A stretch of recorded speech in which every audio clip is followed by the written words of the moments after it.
Tiang sekali bukan bu. Olalpa ropu inate kirti cek nate, soy mo inate net nate, lau nate hi ita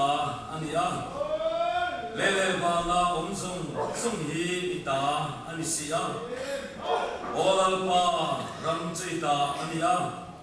mizong zong a chung nung ber ini hausak nale choi moi ne te hi ine nami ania engkim chunga thu ine ya tin thilti the na ikuta oma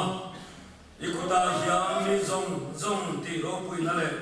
chak na pe the na a om mun deng mi lo ngai chal ila nang ma chuan imi te an rim the na min ti hat le don lo ni dan mua ten an lalpa chuan mun thiang lim mi siam sa ro se an singa ka chen ve the nam ati ani lalpa na thiang lim kan sa ta ma so ro se la yan pathian ma kan sa ba in tong trai hong na hun kan mang le do na chu ta chuan in ma sa ra chuan pathian me na lom thu kan se na kan mule kan fiat angin azol ko chunga ko kan dom tak le ko kan lian tak biangin thataka ko kan suai tu tele ko kan ni puite in pe na sa la yan ko lai ka mai bon ni kan mang thei hi alo mang tak seta ko kan committee te ani hong le a he kan fiat dam pe chuang he tiang lam tuan han ti so te po hi an ti voi khat na hiang ani om he tiang khop chuang ko ran committee te po he revival mi ta hian khrau thiang ni na atwa khrau thiang ni ma lo khen te na tu rin than man nga ya tin ko ran mi pui te tin ko ran a pa balai te tai ba te trong trai a jing trong trai ko ma te la ya te en hula po lai khen ko ran te hi na sa ta ken ni buat sa ya a ti sa le khrau po an ti te sang ber cái con quỷ tan nhân và thiên lô quỷ nam anh em buat sai vangin và thiên nên là lom thu cần soi à thiên chú ba cần chuan cần speaker cần trung trai quỷ à lại hiện khao lưu trong lên tí hào thế van rồi kêu tu lên cần lục cần kho mà khao thiên lên mình xuôi kho anh đi à ram la lên nai mi thế po lại hiện lao pan mình xuôi kho mà chú vangin nam câu cả Pathian roi lo pui tak aron che te na turin amadu zong sei lawa lalpan sei tu rape sei te turin an speaker po trong trai pui langin tin he revival ni ta hian helaya kan lo kala kan lima kan lo ma kan sai mai ni lo bin Pentecost ni a kara kiang rin ma lo sin an khanin sir ti kan nun ti dang lamina noma voice na te ti na te thuam alo ni ta ang khan heli wai bon mi atang hian so kholama mi te aizol ko chu ko ram sang mi te le lai cha ma ri ko ram mi pui te dan po nun dang lam Pentecost ne krau thiam lim thil ti te na na alo khen ngai te na tu rin in dan a kan dan lai hi mo som na alo ni te na tu rin pathian ne na kan di la tu na hian pa ta siam tu sa yang khan tu na mo chap na ka le ro pui me mo ti ron che dia tu na yang pathian khrau thiang in na thok ko pui ta kan ro a ama ro chu tu na so so kin khrau thiang lim ro pui aro su ngai te ka tu rin thin lu ro kin ma ni ma sia le ngai tu su le mo lo song song khrau thiang lim me na kan fa ya khrau thiang lim mun sang ber alai lum ber acham the ka tu rin anh em ai bảo đi thì có thêm này nè, cầm làm nó cầm trung trai qua la, cầm trung trai qua cái chú Elijah Maria, anh lúc mà mình lúc mà nó sang rồi à, tổng đa đồng xem tu lên, cầm so mà anh em, ông mình thì ông về rồi, cầm trung trai qua cái thế, ông khá tốt nha, tu na hiang cầm sắp hai, có thêm này nè, cầm trung trai nè, đến adu cầm tiếng là, adu cầm bán thara, adu cầm bọc cục băng, adu lại cầm chuông à. Vậy là dân khảo thiêng mình luôn là sẽ là làm gì vậy so kista cho mọi người làm sẽ là à bên liệt tu em mà thảo rồi là Everyone need to so more the rope in the table person say take to him kan sabai kenne na inalin ilo trong trai hong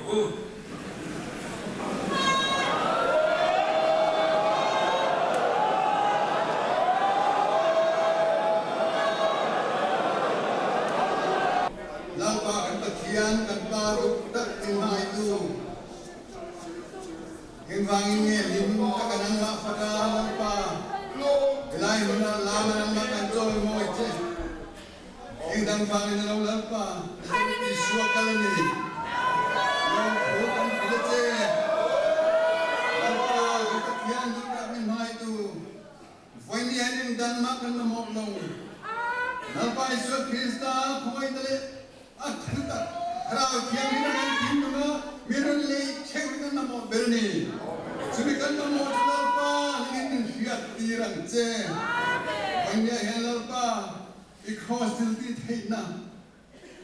Lalpa isu Krista ikut silti thayna itu. Kan sama timnya yang akharin kalau kian hitam tujuan hidup dia selah. Lim tak nama fakin. Hei hun kan mandir tu nengang puyang je, lalpa kan petian ni mal ting dia. Makamai dalam nagin pek, poin dia kan. Arok puisia Krista mirun tar lansak nolak je. Yo selah. Kerana tiang ini kamuan tujuan. Kantin lumin cil tu hian lalpa. Poin dia hian malam perkangkang turah. Ikoi rokui tak minum tilain kan hunzong songi nang nei sakla tharau thiam limin kan zong binti khasak je ilalpa kan turil tu kan speaker po nangin ikumai nen khuaila lalpa iso Krista tholen thilti then chan chin rokui berjo kan nena theu be kan itene turin ichia lo nangin don hon je tu lalpa iso Krista min kan dil je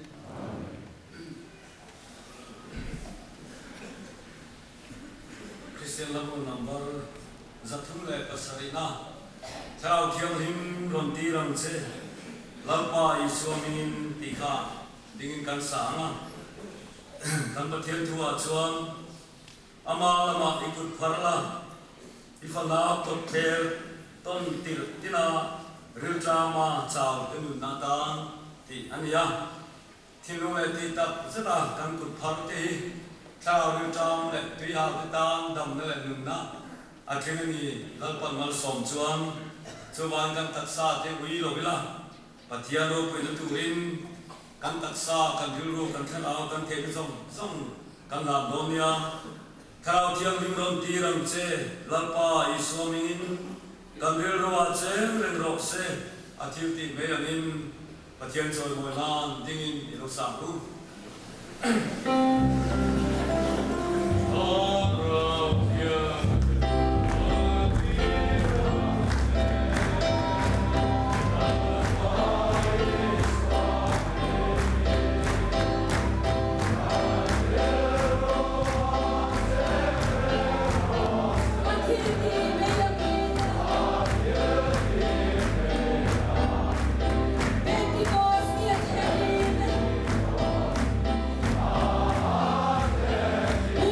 United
kan pa lai chon committee secretary kan som sanga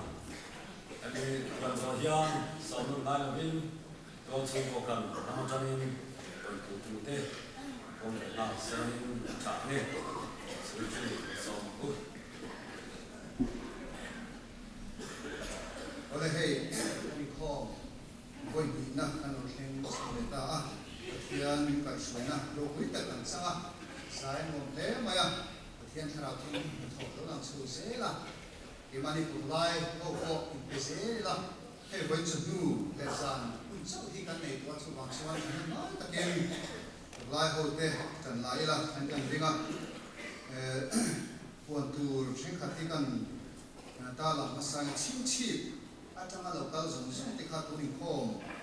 ba na hian hemi pekin bathar palama hian hol bathar palama kwan impu khom tu an tian tu khom ba na hian en dam doi lam mamotan kum reception counter ma kwan counter pakhat siamania doctor le nurse te duty in oma mamot chuan pan mai tu ani en isana kan pon tong khan zo kilometer local khan form fill up to kha kan bot saya kha la fill up lo kan mani so fill up shamilangin ten hame revival ni ta local song oceanic sat ne local ti te kan shet hinan la in register lo khachu la in shet ti lo khachu reception counter in shet ti thegi selangin tin report ti ka sel de bangin ocean chu iza ta tangin kan kal han ti the tu kha kan wa chu wan chuan la in shetty lo chu shetty zel dangin ten voi chu bulang kan changa local chu tu te po kan oma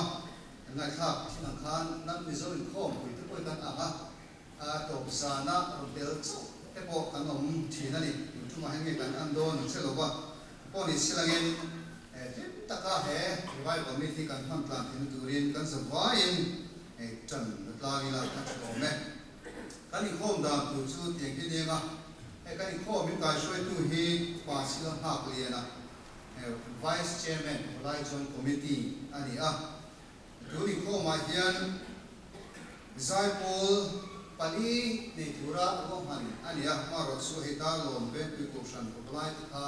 an zai te don lo wa ani a hian sol eng khatan han be se le te wa amar chuan le se la chu ban chuan zai pol hi pathum kan ne rom ta ni aizo lungda east ko san populai zai pol zai masaperenga bungkon chimve ko san populai zai pol in vaire ke chimve ko san populai zai pol te in khan zai pol kan ngai kodoni ten kan speaker hena train pathen thu cha kan ngai kale bok anga ten ni khom hi he kan chan ma ya lo oma bekin chung kan khat mai ba ka he veranda te ta um so so kan ho khat ka senior le secretary department ho la khat mek boka big screen in dilan ania din in wai fellowship hall khat mek boka pathian he na ko se ka pewani chadulam pang a hian dar khat le chan ve ai khom chan tur ani le do na program he kan share chu lenga he zai an wa ma chu man chuan chan ma dar khat nari to chuan thu zai thu toila acha in kan ringa chahua min kan kho min kai soi turin upa alam siama mi chan mari ko san polai chairman ani anga heta zai pol zai tu te chu republic bank ang ko san polai zai pol te Hensol bank lai ko san polai zai pol te electric bank ang ko san polai zai pol te in Shanghai bank lai ko san polai zai pol te pathian fakna ta kan ngai ko ni en kan speaker hena tangin pathian thu cha kan ngai zel don bokani chu kan kon ti sin si na to kan hian he pawlai revival meet mangaro ni khom te som som chamar ko han chuan chi bai kan bu chewa nang ma ni manga pathian thara thiang ni pol na sa kan don na wangin kan lom le ani kita hantar lang doa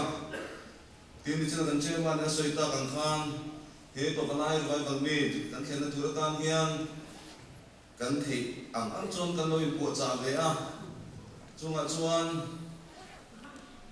Sakat do ngai tar ta tang khan lai tin da na le chen ve hian he mi atan hian kan thong chai ve thina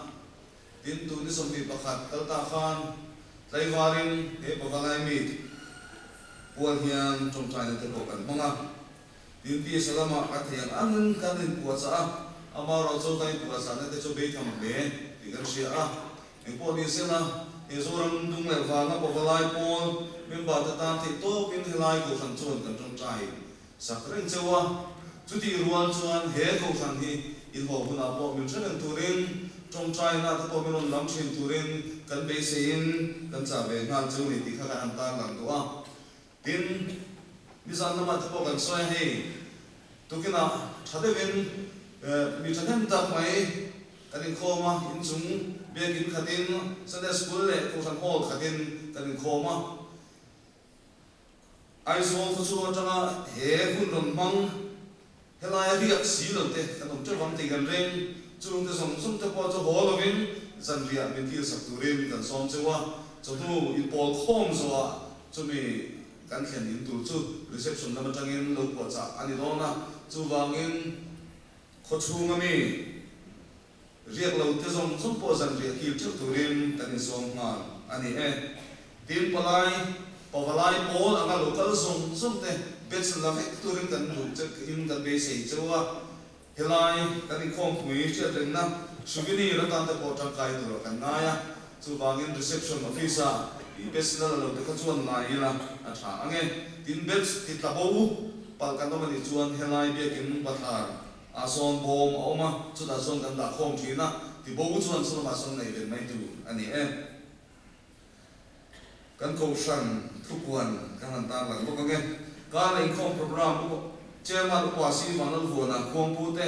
pu e snal bin thang bial som pali na le pu ke manal son bial li na keyboard tum tu pu zo mon pu bial som sari na la trim tu nula la lin sia bial som na jun ne ne la ni chan tu pike manal bo bial som pani thu pui chan chen chapu te hong tu pu lt sa bial li na Juni nga Indonesian chantu piala biasa ni biar rukna short salmon pu chong chua ma biar khatna tin pathian ne juni ruk Sunday school chantu pilal chuai lo biar som khatna heta hian jin lai som pakwa na le som dina kan ziranga chanu chantu pilal sang pu biar som pasari na tu sai tu Dr. Arzo pu ma biar som na tin zana tu cha sai tu hi Reverend Dr. BK Patnai Bible Society of India National Executive Committee member ani ang tin kang le sing chung tai kom foi tu te main som tum pakat naktu thotan ni billion zuali thole ni pilal bi ki ni lai ni upa ban for sai lo ni nga ni piro chungi zir to ni pula ro moya indin ni puti bi sirin chunuma pathian ni upa lan mo ka sa sel ko than pe china tang puan tu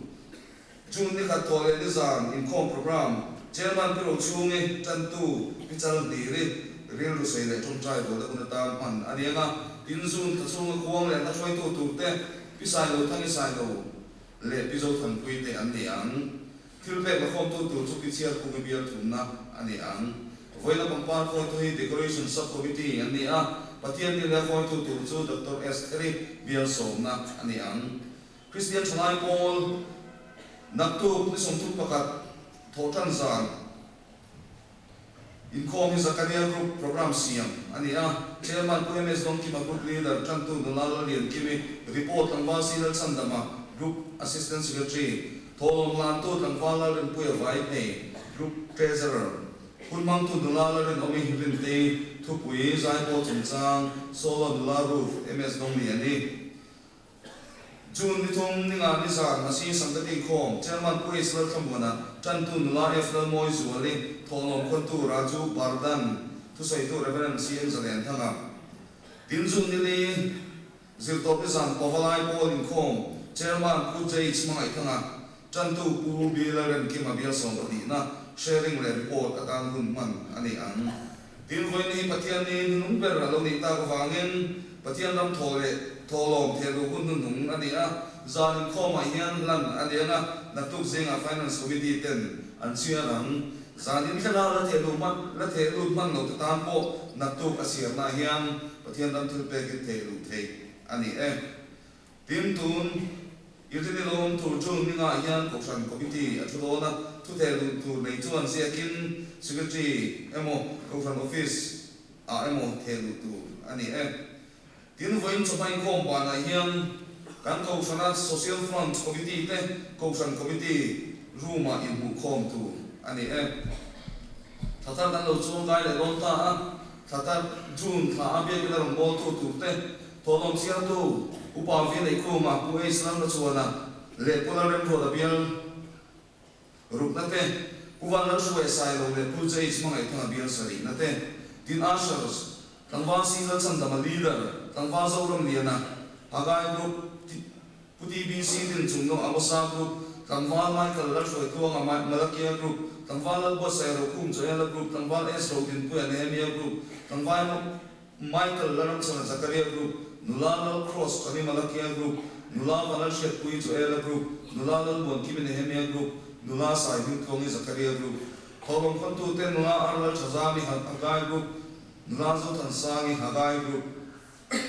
Nulal Masom Sangi Let Nulal Angela Zon Moy Amosa Group, Nulal Silalin Diki Let Nulal Melody Lalon Pui Malakia Group, Nulal Lam Tuong Let Nulal Lam Tuong in Joela Group, Nulal Efra Song Let Nulal Van Romoy Nehemia Group, Nula Ruth MS Dong Lian le Nula Rosang Zoli Zakaria Group ten ni Michael Charles Tanwal Tan Tuanga Tanwal MB la Lian Tuanga le Tanwal la Shet Chia na Joela Group te ani an tin ko san ten in nei som na kan dong hian kan chia chu ange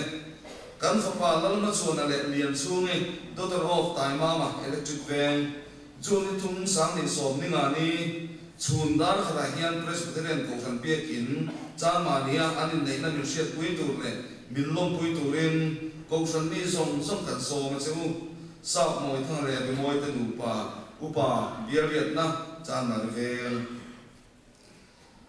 tin ram thar project thil pe kan tonga upa bial som pasari na chung ko pakha chuan ram thar project atam cheng sang khat chani aram pe tin hei kan ko san pe kin noya bekin dor lo tu bekin dor number som pakhat na changin ram thar project atan cheng zathum aram pe bok ani ram thar rombo na ta na thil pe pe tu zong som chuma ko san be ani tu na ri so krista begin long thu khat se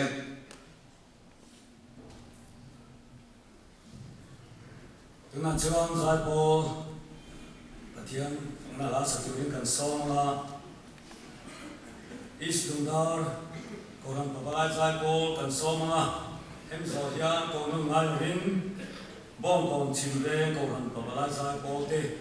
pathian choi mun la aron sa de ba la em zo hian pathian ne kan thil pe la khom te kha alan na hun kan manganga pro pastor la ngai oma an tu kan som don ya isdundar koran pabalai zai po te pathian choi mun la sa tu rin som ga u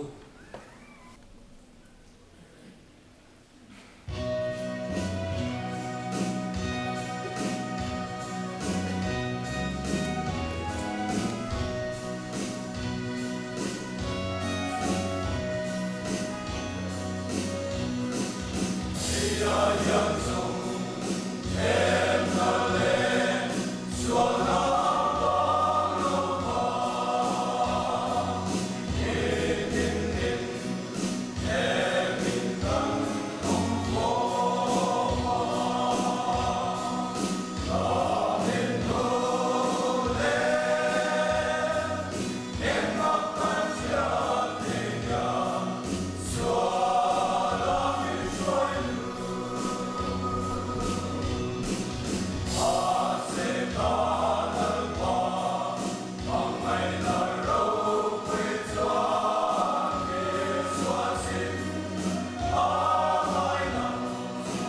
chuan pathian nang thil pe kan la khom te kha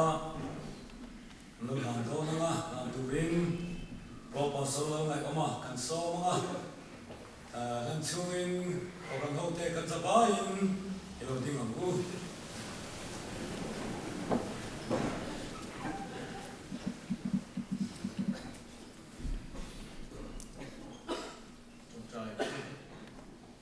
lalpa chunung bekan pathian mi ngai tu nang chu pathian ro pui tak engkim ti thei engkim hre dia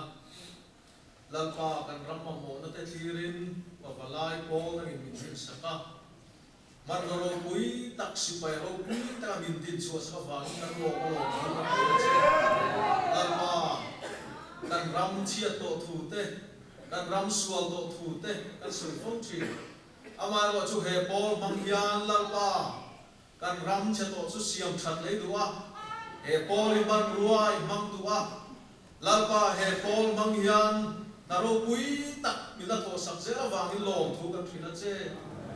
voina hian lalpa zorang musang sanga pawalai te kan lokal khoma hongai takin lalpa i tharau thiam in na tho kon thil tira min ti chak thar zela iram tan dinom taka thok zel turin min puyang che min bangai ma wangin fa paisua krista min pe a chu fa paisua min pe ka wang chuan kan lo ma tharin lom thu kan thrin non le che lalpa kan bangai ve che ni tir nan in ne na thil pe ne kan lo kala he thil pe te hi ani na tu taka i duang taka man ni the nan kan lalpa isua krista min ikuta ami ga ne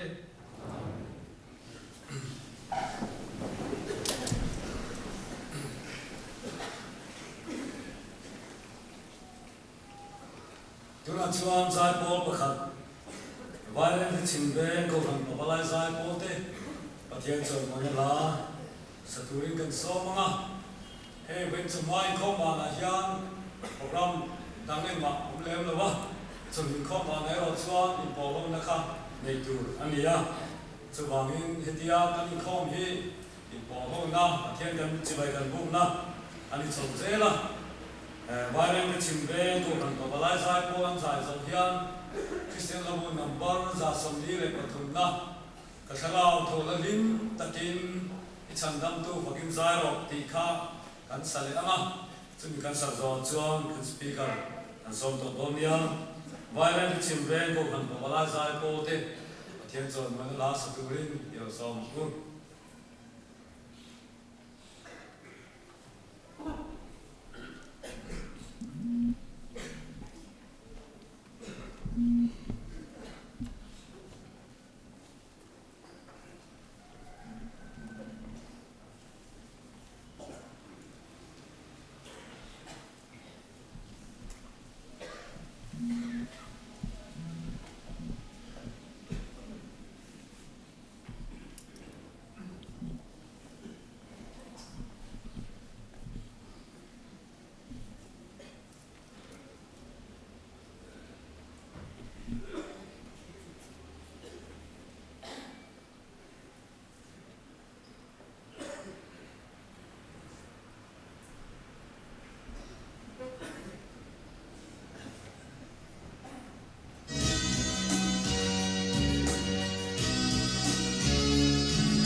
Isundar kokang kawala jai pote Hong Kong children ko kan pabalai sai pote le vai de children ko kan pabalai sai pote pathian chu mo na la thatak ro pui ta nung ta kai mang sakabarin chuma long tu kan sei ani tuna chuang kisil lo number za soli patumna katharau thola rim takin ti lai kan sa na kan sa zo jang hiam kan speaker in ron tong tong selin thiên trời mọi na tin yêu sa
Pathian through Nomad Kamal Langin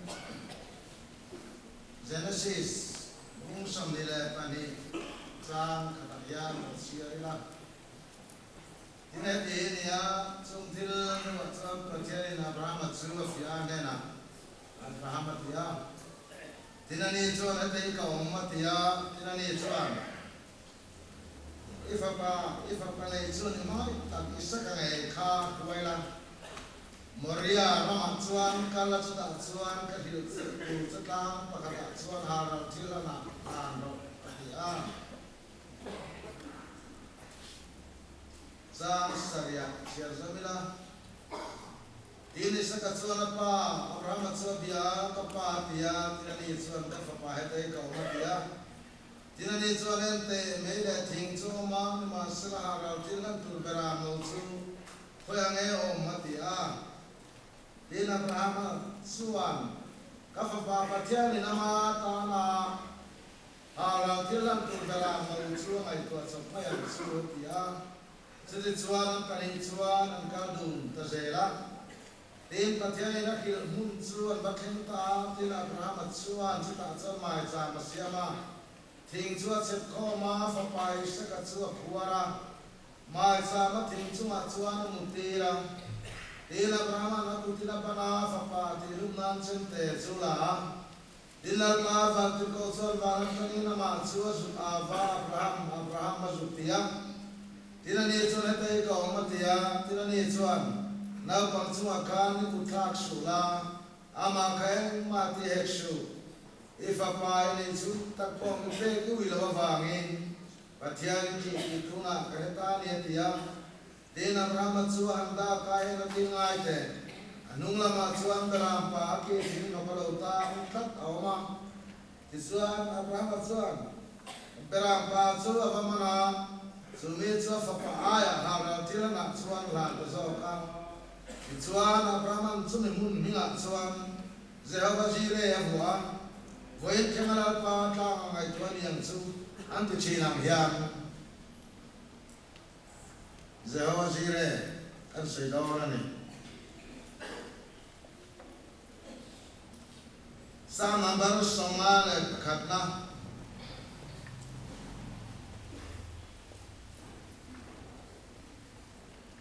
Sang Somale Paruka Intoran Suman Lomne Ni Silava Zuti Ni Susan Suan Kapeam Hara Tilan Suman Luon Reng Ni Love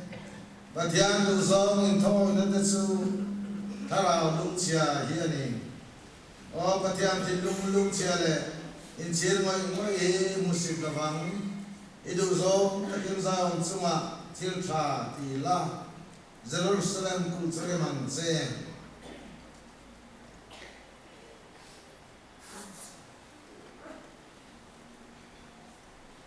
Ibrahim Itanena Le Katom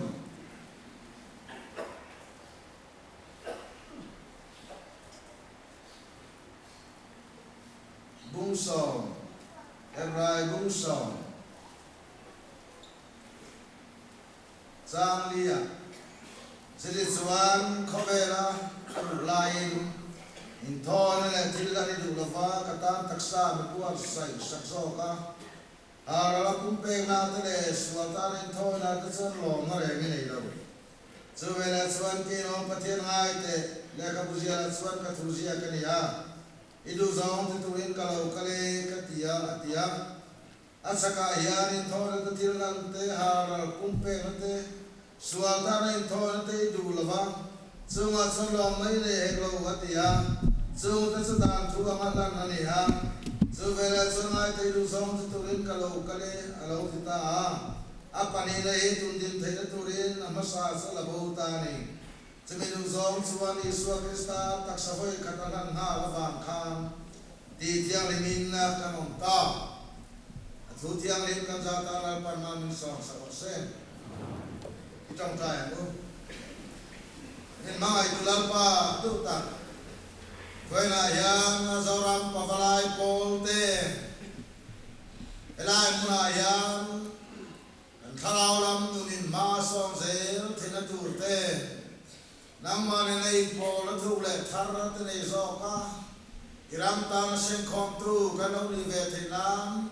hun to ta số cái program này kan đi mu khom me kan ni kan du zong e ya kan ma mo e boka anh chị mi ne na tông chen mi kan ya va ni lal pa be se na nen kan nai cha ikarao thiam le mati har na hi ne na kan ta no m renga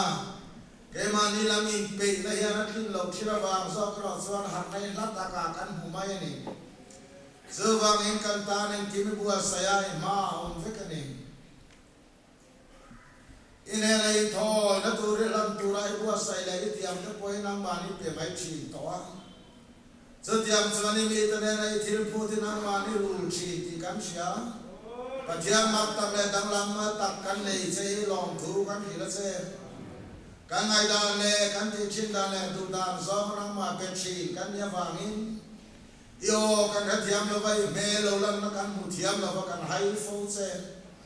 due mem chumanang ma ne ko thiam lo te kan thu che wa ni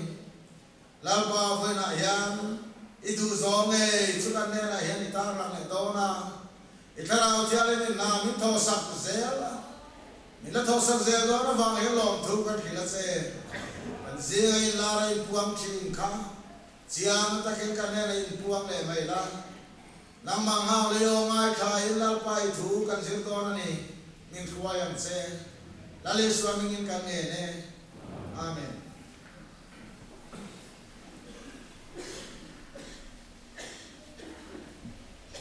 hey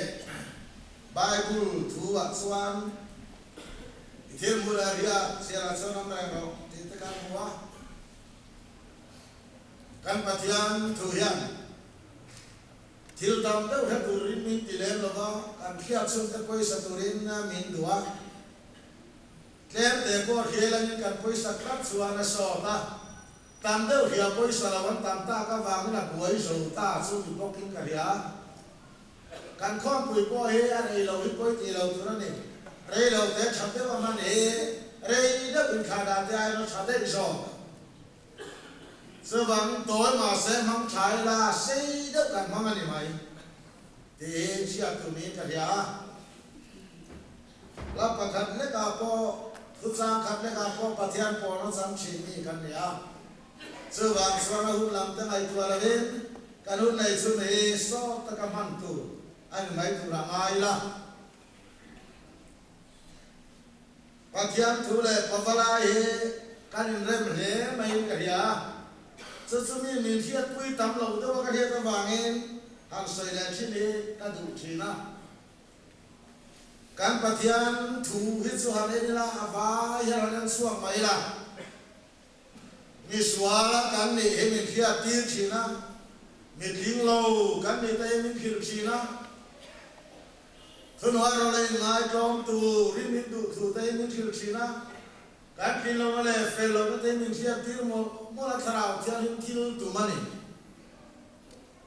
pavalai te na mal som na kan dom ro pui tak jinga chuan ka thing lo mani ke jong mi suak ka ni ti li kan om khom hi wang lam du da na ni hei ka sai non le du ni vena yan suak tu nei lo te kan lo kal khoma experience này nhớ lâu lâu các con tay xóa diệt tiêu con đủ đoàn khăn đi các ngày tua ngái mana tidur này lâu lý các lâu các con á vậy là em đi xóa cái này lần qua mình ai đang rồi thì mọi người tê thiang thao thiang lên này bồ nó sang in cần hú đi cần mang lên cái này thiên phàm vừa tham cái máy nó làm sự Rambo tu tama ta ko ran hawa he kan nei chu ma he ko ran liam sam sa suang fe sa ni suang ten na yam su ram pu ma ya rambo tu ro som som english ko mi na sa tel fe ha ma so so ma som sa he kan sai du experience nei pui ma na thil thak am tak lo to te voi nan sual mu thiam lo te khara chali na ran pol thiam to lo ani ino iso mani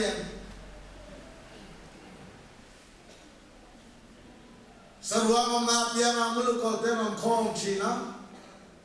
la le sual san le chan hai le mi sual te nan bom thi na kin na re nei lo te nan ber thi Davida ko kha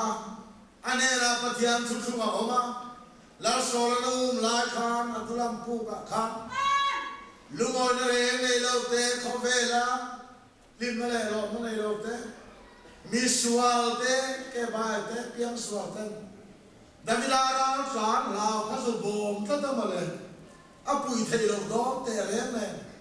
anera pathian thu thu ma ma kha ane mi sual te an ngai khat Chile mang mai ta kasim Thing klang khwa san ham sinila mun than khata sun hai tu na chuan khotina yanar khum fa khum te lo to a tu na de chuan ar ten khum ngai lo wa bonan tla du ma nau panga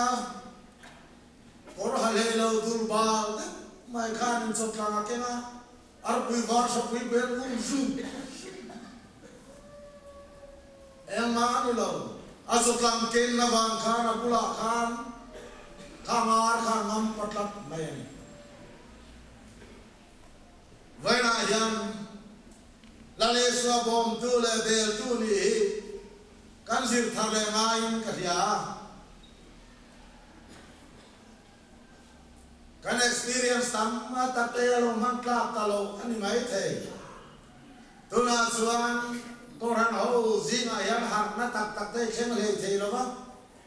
asan chu mi suan ni khelo li karon kho ma so ta mi so swalo mo so fello so nei ru ti kan ko prema mi swal siar her kan ve mani kholo na kan siar threng zo ta lo ba Thalo tiang lima hak na hilang lari kan ini. Inoyen. Thalo tiang lima hak na cendera lewat suam. Mina ma kholo na mua, afelo na mua. Anjum patian ma puang suaka, patian na isun to mailo. Sedang thalo hak na cendera ini. Duna yang suam kan rama politics khovela ko hiana dikam. Orang khovela pernah dikam. Visual siarom ko mi chaklo le mi fellow daplo mai garom ko ma man ni mo kan TV mai no me reporter fel tak ni tu na kan ve mai mani kholo na kan siar zo lo ba visual kan ko mai ni Hilin lu met me kan zurui man te kan Zuzuar kan no suatakan lale suwa kristam to khat maya avaman tu de zo kan hil hai feri chuni kan brahmin lum le da ni mak takani mana ko awirela an man kha we tiam la ho tele ferisai la ka jak tu tem lale suwa fia nan an huai ni kha Dem numero di suan pasien fapangai dam tu kan dia wangi kan man nga ado kan tidon yang dem num shu di suan mo sia da mi kal kan dia kan man to kan te an tham chu thom le mai ma se ka we nu ka isuan an ka huaya la le suan nun ta ka mai twain aku zungin le ya asia kan nun ta ke na chu ka Alo da suaka Zinga suala ilo tiang de masaro se atu tamaya Wire lo tiang suruai don se antu matam Lale suama an sualan bucheva Au pa bersu findor yang akan vata Au pa bersu melandra ruso ta veka Mani sual kan bo pini sual latta veka An sual sui sual man bucheva Angkar bau puya, mezui re aswal cian mucia na iswal enan kuai kema, iswal enan cendera karam mani iswalan muan kar bau vele tunga, meze swal awire la yang buat kasut kar bau na tur tangan itu napa, akan napi yang awire luar kita doa napa nom napa ngaya omer renga, aswal kan bau pui talawa omar renga eswana to ta mesia thoya ngan pa tuman tiam lawan sam tira chenge ke pen tiam law ka sam tir la ba chakala ti swale to su ei swaro pui je kan huem le awi re lai an man awi re lo ama na ti nia lo awi re nu me ko kha phamia lo asai son so blessed tiam lo ka sam tir lo ba se ate hi ko ve ya ki se ka du mat mai ke ni hi so stick ve lo kan ya kita pani hi kita la kam vali no pa mon ni bo kan ha chia lo ni sui ni ko mai hai ai sui via ma ya ram bo na lang sara man su a fer lo ga ma kan ti se la kan ti om ta po ni mai the la le so he so lo re lo ta kan man kha su mai ta ma angai dam mai lo thiam a chan ti na Isua pula yang setan namila tiap jam tidur kan mune mani mai kan landut ko wangin isual ko turkan mune mani so lalu isua kan landut ko wangin tiap lau jam tidur kan hual nem itu kan mene isua nai so ko le bidaran tiap an jam tira an mani kalau orang mucia an kan bongam tolong cing so kan ramian amamo babalai ho tani lo na so kan do na ke tolo kan on kho mani fate ber pot lug lo vai fia kan chua e kho mai na kan hu ve mai swan ngai dam na kan hu mai swan tv ma kan chure ma nu ho vin nau pam ho vin khom tu min pal mai maya darari len non po kan het so lo kan lo tom ve mai maya Zemun samuna terlo po hatsu tituan in ma turinom taka kanom ringota Bible kan hek loba mi patyan tu sei kan ai ka hek loba kan dei mai chu pavala chapol kan ni a chapol po kai ma ka rinom takin anin khom ro kan dei na kanom maya na pangin khom tu lo chu han khen mai po khe lo takin kan stick there cái mà đi ba bận rộn phát triển biển nghe chú con tiền lì lo vào chú tiêu khom chú con đi về á tháp bol bỏ khắc chú ai là biển đâu thế chú alo hòn hung kia đâu chú hung kia đâu lý mấy tên chú tiêu mi chú phát triển thằng mi mang kho mà du lâu con sợi mang lo vào du gió con sợi mang lo vào Atian kalau tiang lim kan nena lo kema visual kan ni kan sia lo mele lim kan nena sum lu ta kan la hian ai lo muna te kan ban kan para kan sa the te lu ne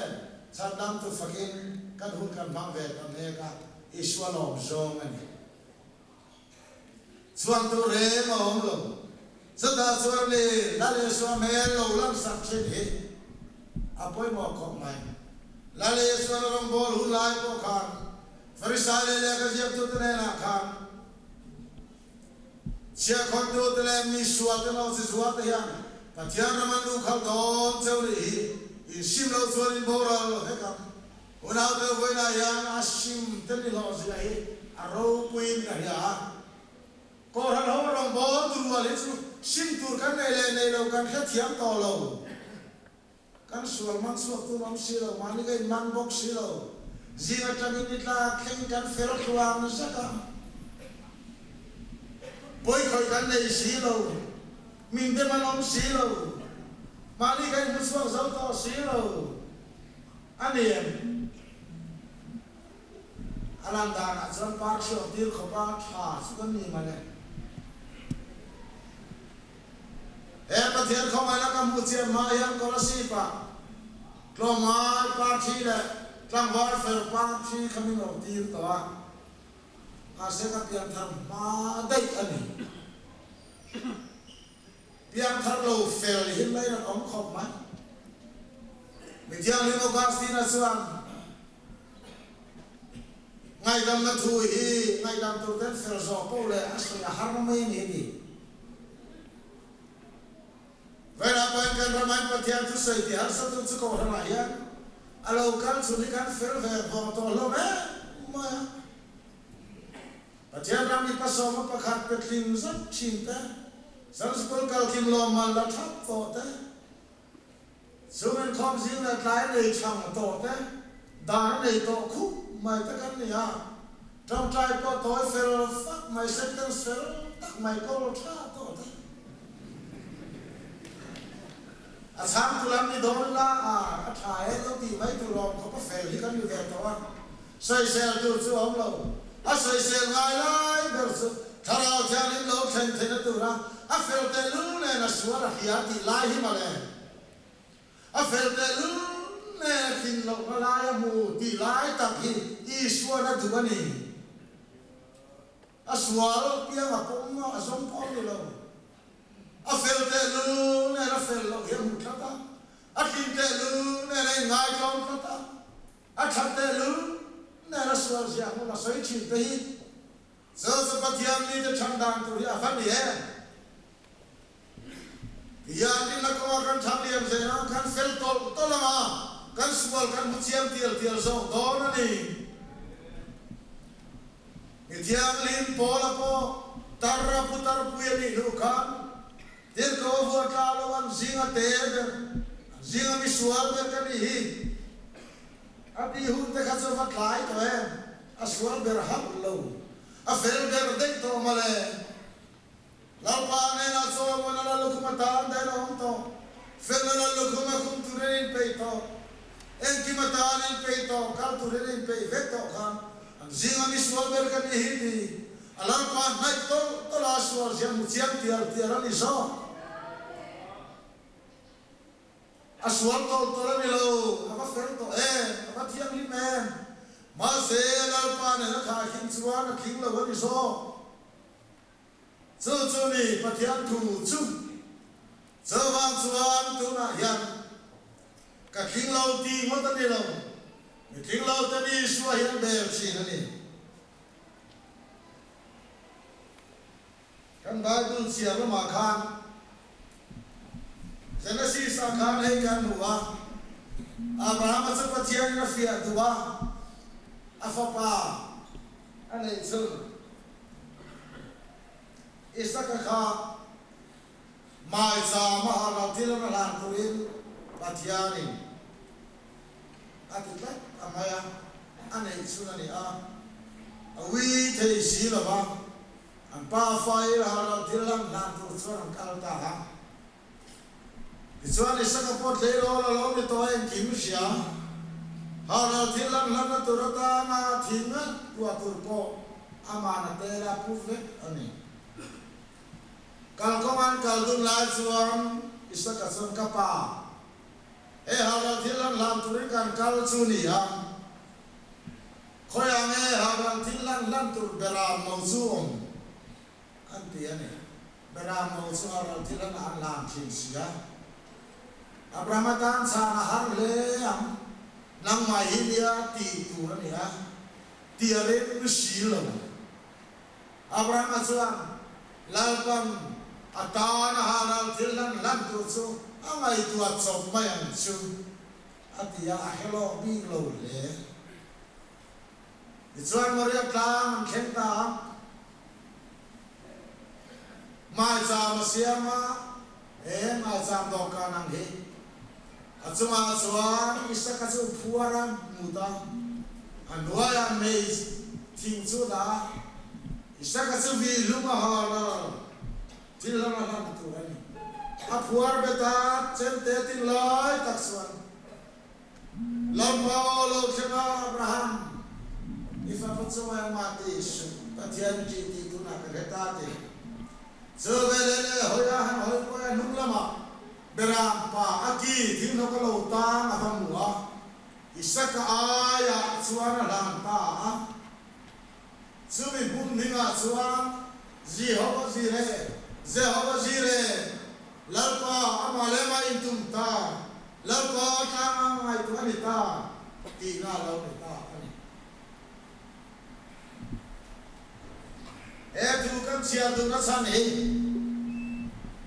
Patiani na brama so hara tira na lang tore na fapa so tia. Tuo na famkin niya ni sa kaso ruaya. Afapa ya.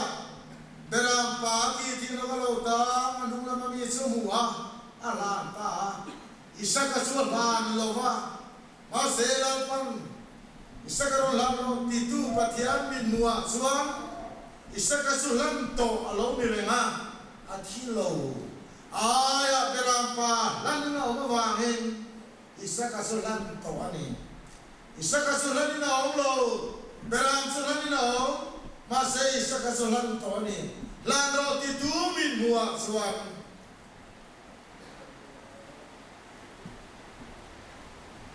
isa kaya so beram sulan na umawangin ay o lan na umawangin ao sakasulan to angai lo thai anilo so sulapa malema intum kinani lalpa nengki mangai tua tinani amana pucho amana pele tinaponi lalpa na pucho amana pele adika se pat malakia lekabua suami Omelinga, patiara putsu engani. Dik takoma, fel takoma, rinom takoma, tunwaro takoma. Komai nangai na tapatiara na nem tunhi. Kan patiara sana putsa niti. Urado ta, dik takoma he puta, fel takoma he puta, rinom takoma he putsa. Apun me sunang ma he na tum din saksa. Hey Yeshua he lam sa. Israel sai pori na ron sakha abela tuam kaina tuam chu heta hian auzo tuam chu khania ni suazo ka bel khatsia bumtua zakopa miswala kha fauro lo tu chunga fon ka bel khat mai pulo mai la pe khatto sia when I had visual in India, Lalpa visual kami tino kami dek to ni suan, yaya van lalfa kala to apa to sa, Krista kai tua maloni to visual ba bermani la, itua mia fel ber tasoka, lali Yesua itua maloni to soka vangin, when I fell na ya dia fel na ina tua mataya lo fel tasoka fel na ya nuaren kintayan Krista fel na tua mataya lo fel tasoka apian sua puya baptistu zona akang am kemare o mailo baka do tu sua mailo mirina tum sawat yang zina fel berka tialim ber dik ber mai kha mi fel kha Baptistu sohana Seychelles bo icon Patiagrama mite deu Lali sua Krista kim Lali sua fernatua bi Aswa deu poi Krista fernatua su anfer zo Ancha atir Ini yang beli Baptistu sohana ai han fermai su Do sei mai lo Akangam kembe sua mai lo Digna lir mai asever mi samtam takin buno manti khalena kalimat oka an mutsa lutu afel lutu kan alim deran sakshi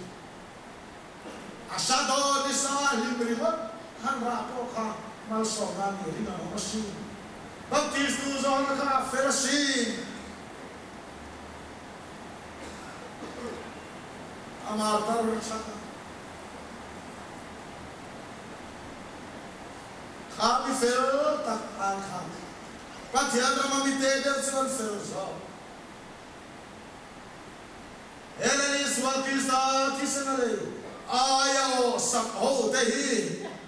Afel na tuam tehi an fel so.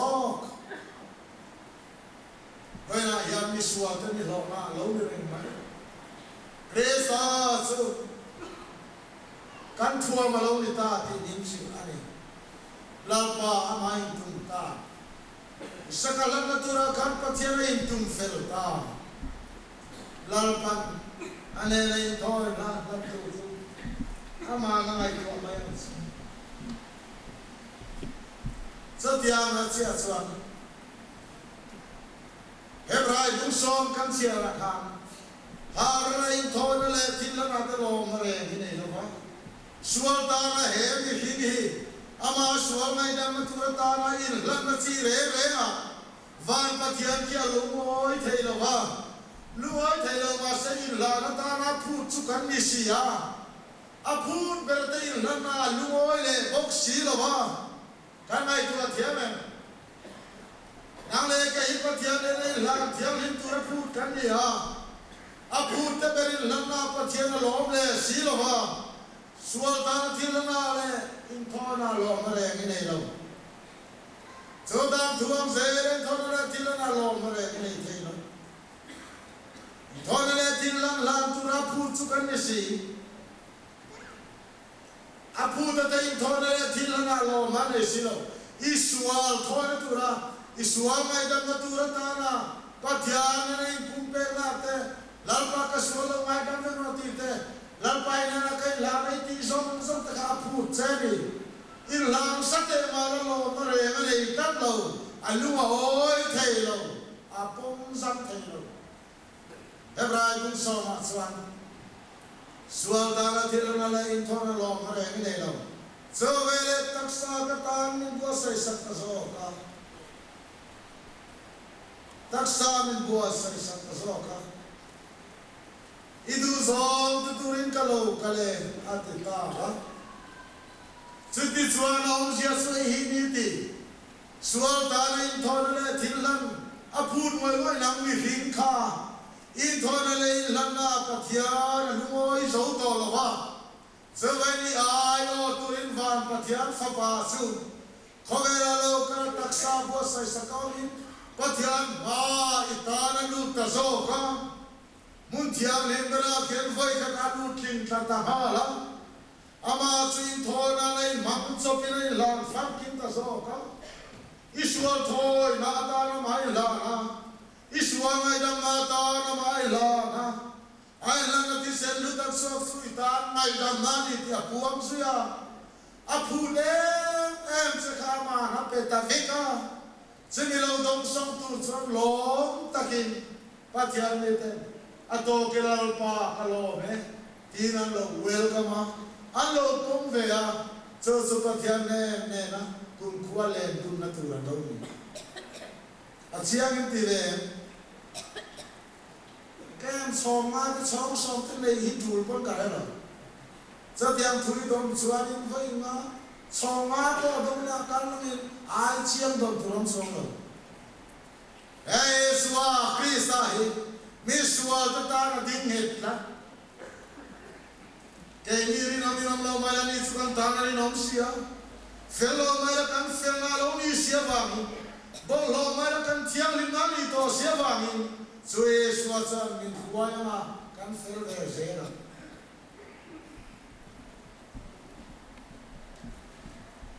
adang le suan sama mar sumale pakata khan sual tangai thona lo mare ni nei lo hara thilana me sual lo me nei lo Pathian du zong in thoi na lalpa du zong in thoi na chi kharao lung sia he adu zong tak in thoi na chi alo pum min lan na in thoi na chi kharao lung sia he so me om sia su thil lung ke sia he a thil lung zong zong pathian ne na kol tir ngam hi mani du zong lal tir to lo na he mani a thu nei na nei to ngai lo na he lalpa ke ma thune ka du to lo idi ya adu zong in thoi nei la na ni lalpa ke ma ya thune ka du to lo i lo ti ve ya adu zong in thoi nei la na i tharao lu ma chia i thi lu ma ke sia pe chuan nang ma lalpa thuna ron chang dom ti na lo e pathian ram lo khen dang thu to be to la tho me e voi na yan hun thale mai kan ne ya pathian ni hu ro pui tak mai min patrina Kari ruwa thi lo liang tak he patian tu ka sai do na lo masaber su Isua Krista hi helale Isua Krista hi rina anh kan chiam lo em hian ka hia pui ka ti thin le a zawang chuan vaina ko hian ke ni ho hi lale Isua mo to tak kan ni ti he non le la so kan lun ti han tu na lo reng man midang sual chia mi sual te ko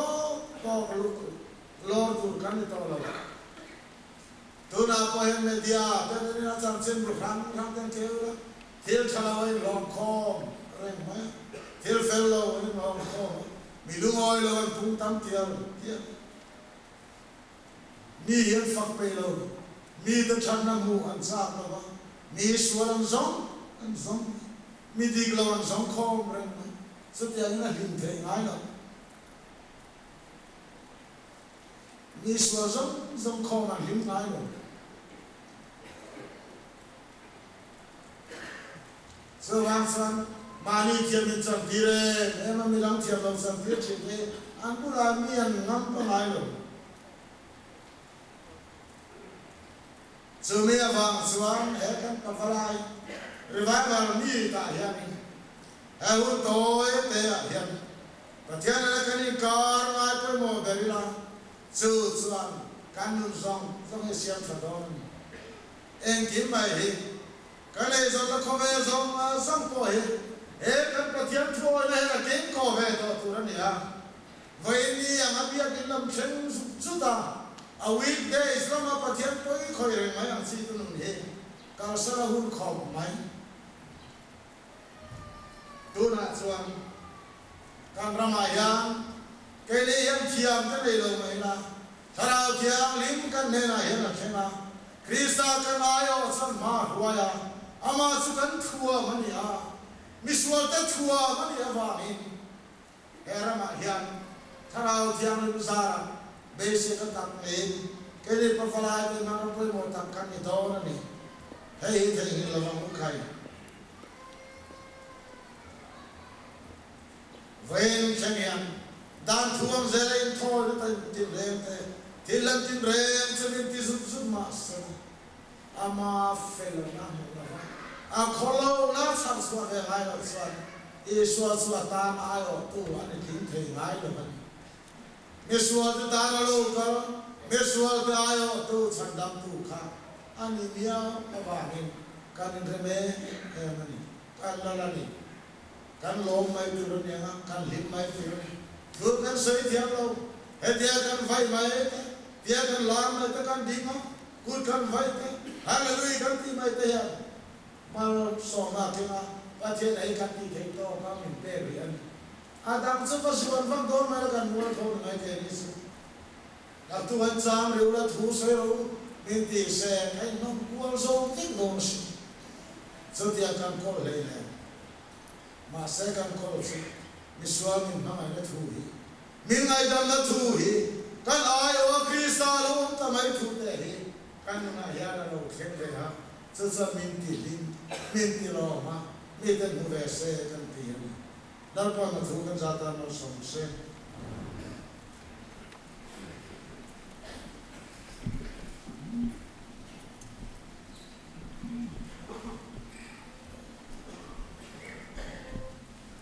pathian ne na thil pe kan la khom kha che sim khat sa le sama som ni pasari an ye awang le mai alo pon ton khan vai som hai kho ma thil pe kan la khom hi ni pa balai o bo zel na tan ko kan kumti ni thal saka chu apo kan lom re ani le tuna chuan kan khom kan lo bang don to na christian la bu number som thum le pariat na pathiam in mai na avaro puye mere the nun ka lo man som pho tri sual hai pathiam na le lungwan na min pe sual zong le turin min pui the yang hela kan sat lo hian reven sim zalen ta ma som na kan khom te tin turin kan som na la nge tiam yan na ni ro sa mu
apatia le pala ma pui thia ma min siam tu ne na nge chuan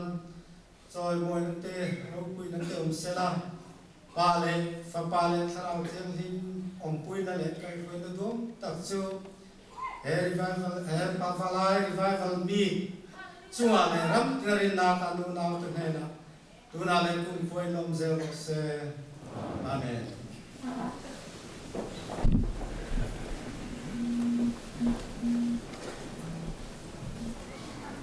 Assistant sudah turun ruang anhe an pungono kanga insom syak kumina chota hei inkom kan thahem deu heka hol noya an that heka tulan that hek boka rom han dan chuan big in white hall level of sum sum te kwan thing pui an do pasanga chuan in noya an chu thanga sumi zo chuan